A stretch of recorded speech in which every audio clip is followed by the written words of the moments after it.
Hello, my name is Ilona.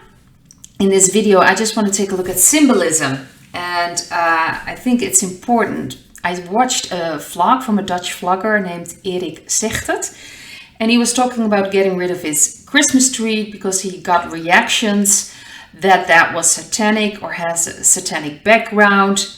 And he made a very good point that you could pretty much get rid of everything because, well, they've got their influences everywhere. And I just want to mention that the elite, the satanic bloodlines, are not capable of creating anything. And that's very important to understand. They can use what's already there, but they cannot make it themselves. Like, they've done a lot of things to the Bible. They've taken away the books. They've changed things in there, but the Bible was already there. It was already created. It wasn't created by them. It was created from the divine connection with God, with the consciousness. And that's everything that is, in essence, created, symbols and all kinds of things. They come from God, except they change it. They mix things up. They destroy things or just make it lifeless or soulless. That's what they're capable of creating. But the pure symbols, they can't create that. They don't have that power. They don't have that connection. They'd like to think that they can. And whatever they do create, it's all more of a poor, how do you say this? I just can't get a poor copy of things. It's not the real thing. It's not the essential thing. It's always something missing. So they make something that doesn't have a soul, that there's no connection, there's no consciousness inside of it. So whatever they're making, there's no connection, there's no truth in it, or essence, or light in it. So you have to understand that. So if there's a symbol that's important to you, like a Christmas tree, and it makes you feel good and it gives you a warmth, like I want to bring this in my house, it symbolizes warmth, love, connection, then please do put it up, put it in your house, decorate it the way you want to, because that is your intention of that symbol.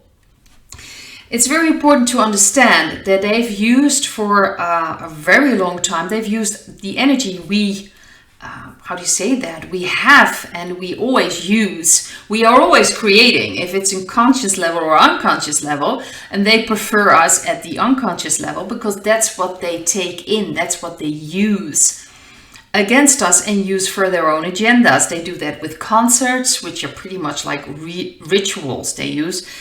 Olympic Games, we have those rituals that start.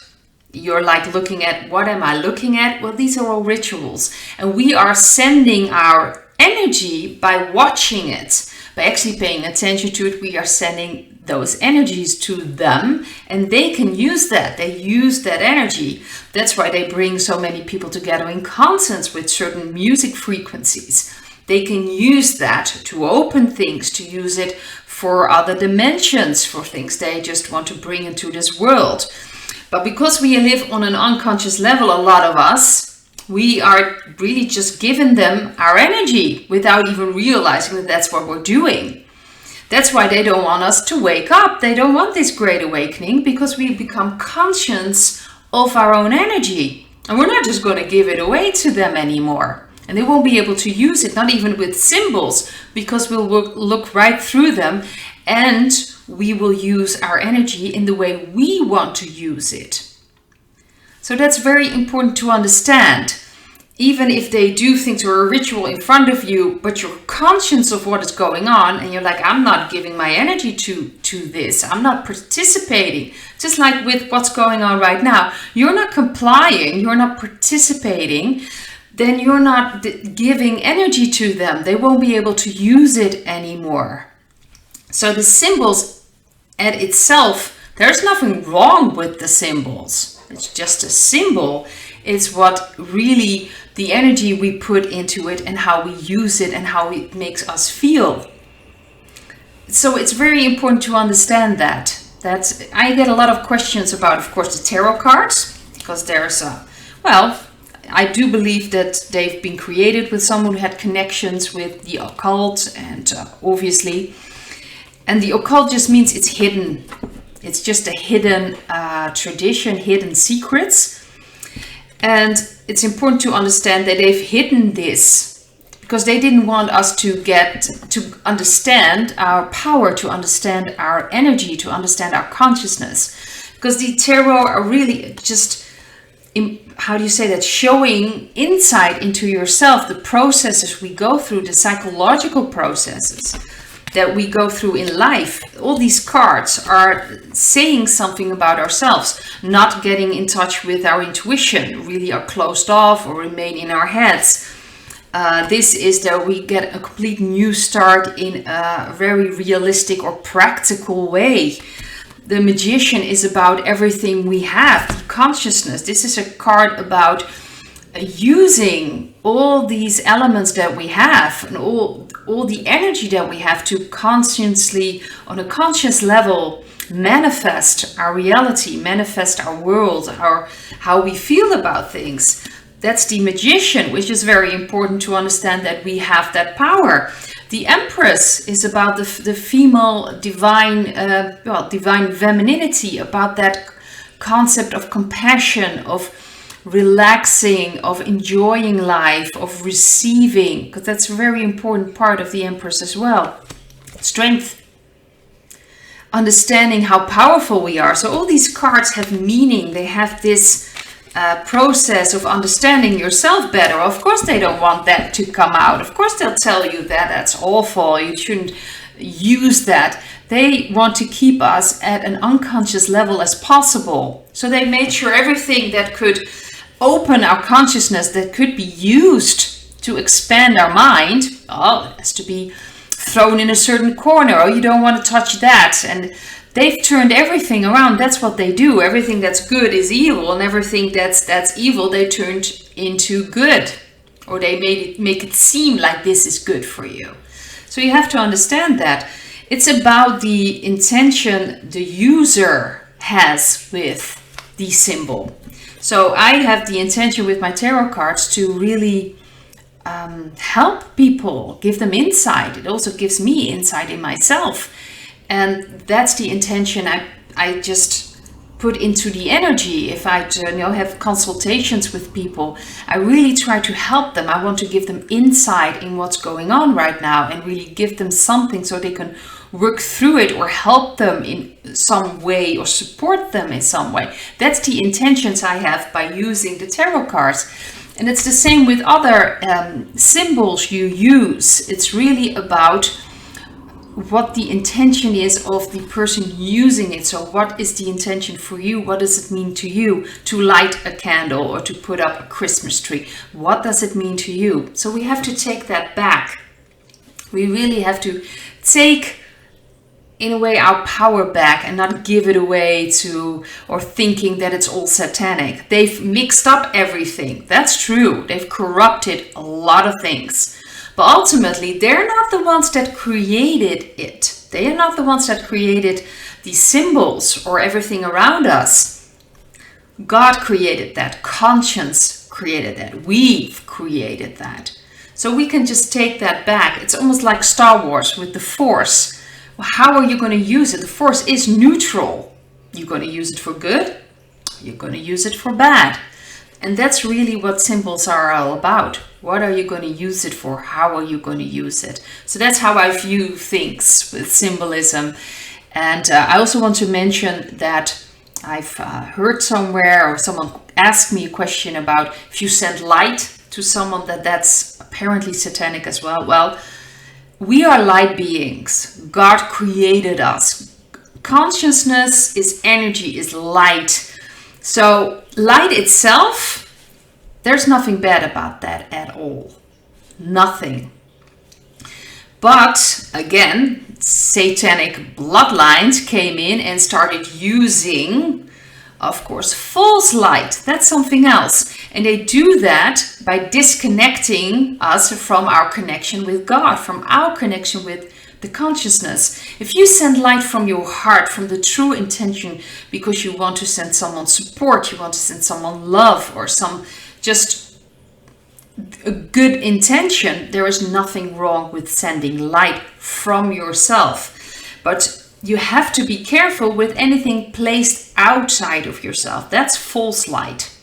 So even if you're channeling or just opening yourselves up for when you do things or you want some answers, you really have to ground yourself and make sure that you are protected and no one from a lower dimension will contact you. That's false light. You have to understand that. But if you're grounded, if you're truly in your strength, in your consciousness, you don't have to worry about that anymore. And we're going through to 5D, so we really don't have to worry about that anymore. We can really open up and meet our spiritual guides. We can meet people that have already passed over. There's so many possibilities that will be open to us. But you have to understand, we're still here in this sort of system, although it's completely breaking down, and I'm so glad it is. We still have to watch out where we put our energy in. If we put it outside of ourselves, then that is a form of false light.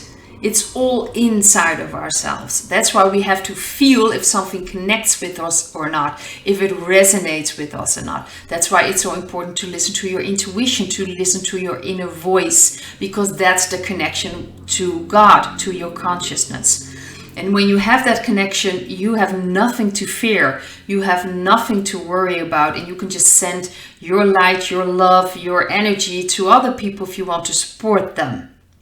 That is fine. Just don't give your energy outside of yourself. That's what they've been doing with all these celebrities, putting them on a pedestal or putting money on a pedestal. Like, you need to get that, you need to work for that.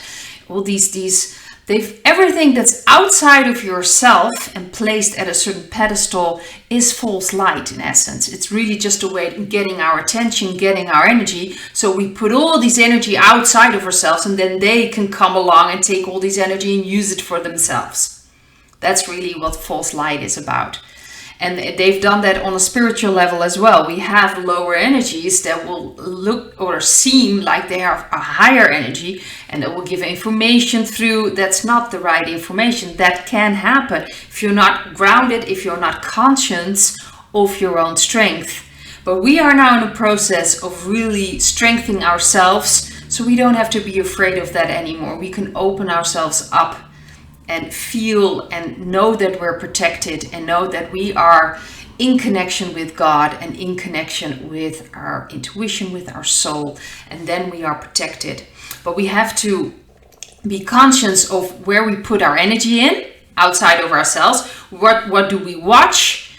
Where do we put our energy in? What is the main focus of our energy throughout the day? Where are you focusing on? Is it something very positive? Is it something that lights you up? Or is it something that brings you down? Where is your energy going to? So that's very important. We need to look into ourselves and see if there are unconscious parts in ourselves that we really need to connect with, that we really need to face with. Because those are the parts that's the way they can manipulate us. That's the way they can get in or get us fearful or get us hurt or use us or manipulate us. So we really need to face our own unconscious parts in ourselves that we've hidden or put in the freezer. We need to thaw it out. We need to really embrace those parts and not be afraid of it, because then we will become stronger and stronger, and the stronger we'll get. We have nothing to fear. We are completely safe.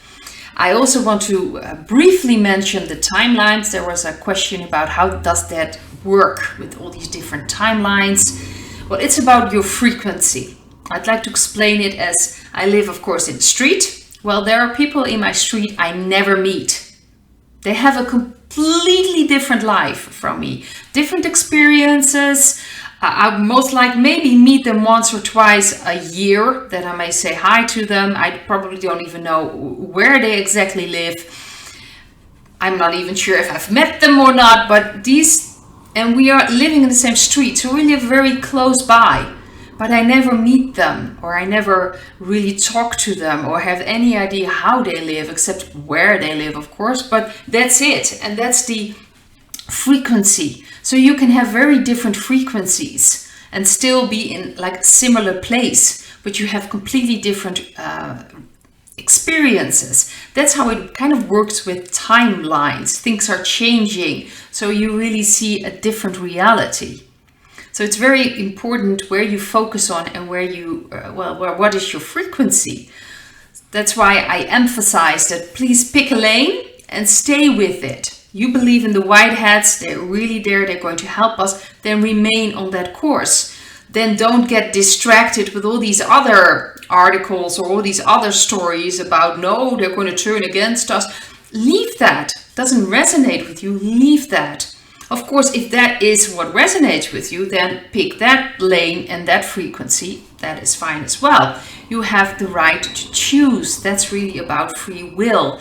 Choosing your frequency, because what you send out is what you'll see in your reality. So where you put your focus on is what you will see happening around you and what you manifest. That's why it's so important for us all to start manifesting, or at least just allow the 5D energy. It's already there to really, how do you say that? Embrace that 5D, embrace that love inside of ourselves, embrace that beautiful connection inside of ourselves, because then it will start manifesting. Because we are the creators, we can create. We have that connection with God. We have that connection with our soul, with the consciousness. We do create. That's so important to understand. So really focus on what your intention is when you use certain things, maybe even certain words or certain symbolisms. See what it means to you and be conscious of what you use, because they've used it against us for so long by making sure that we were unconscious and we weren't aware of what it meant or how it can be used. So we have to take that back. We have to understand what symbolisms really mean, symbols really are. And we can use them with our own intentions if we do it in a very conscious way. And of course, the frequency, please pick your frequency and remain there in a way. Just if you want to focus on a certain timeline, you want to focus on the white hats, then truly start believing that and start trusting. If you're still like completely terrified, then look at that fear. Where is that fear coming from? Where is that doubt coming from? Embrace the doubt, embrace the fear, embrace the pain, the anger, whatever comes up. But also remain focused on that it's going to happen, and start feeling that trust and believing and seeing. It's about feeling first, really vibrating at a certain level, then you'll see it in the reality around you. It's really first believing, then seeing. I believe there's even a book from Wayne Dyer, I think. Believing and seeing. I am not sure, I have the Dutch title in my head. And it's really about first believing, then you'll see it. And we have to understand that. And they've used that against us by just truly, no, you have to see it first, then you believe it. They purposely did that because they were showing us all kinds of things and we started believing that. So we need to switch it around. First believe, then we'll see. I would like to leave it at this, and hope to see you in another video. Bye.